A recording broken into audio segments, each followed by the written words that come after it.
In fact, we see growth picking up in the second half of this year. The first quarter, growth was revised down from 5.5 to 5.2%. Then in the second quarter, we got a disappointing growth figure of 2.6%. But there are some mitigating factors, and our expectation is, every quarter the growth figure is usually revised. I mean, that's natural. But we think there may be a significant revision in that number for the following reasons. Well, first let me say why actually growth did come down in the second quarter. One is the strong base effects of high growth in the second quarter of 2015. In the second quarter of 2015, growth was 7%. So those base effects clearly worked against the growth performance of the second quarter of this year.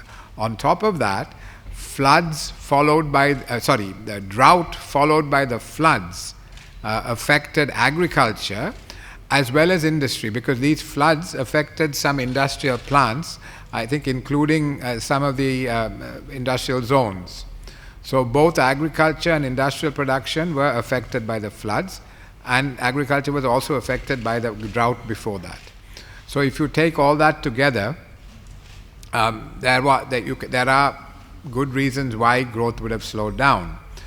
But why, in my view anyway, why growth may not have slowed down as much as a figure of 2.6% indicates is because if you look at proxies for growth, like availability of cement for the construction sector, electricity consumption, credit growth.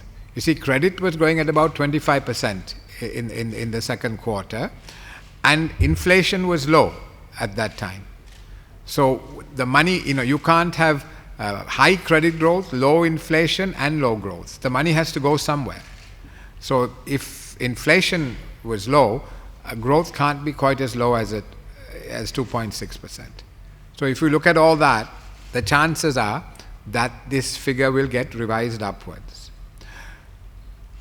So that's 5.2% in the first quarter, and in my view, a figure which will be higher than 2.6%. By how much, I do not know. Revised figure for the second quarter. Then for the third and fourth quarters, already you're seeing a pickup in the PMI, and the business confidence also seems to be improving.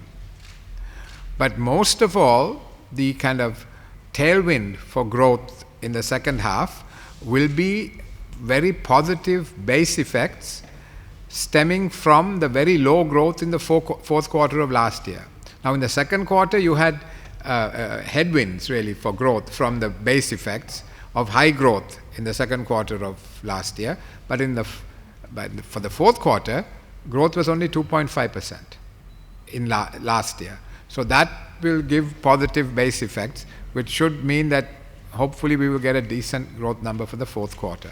So if you take all that together, I think our expectation is that growth will be about 5% or a little bit more than that, right? That's unless there is some further disruption on the supply side through weather or some other factor, the growth figure should be around 5%, 5.3%. And next year it may be a little bit higher than that. We expect it to be a little bit higher than that.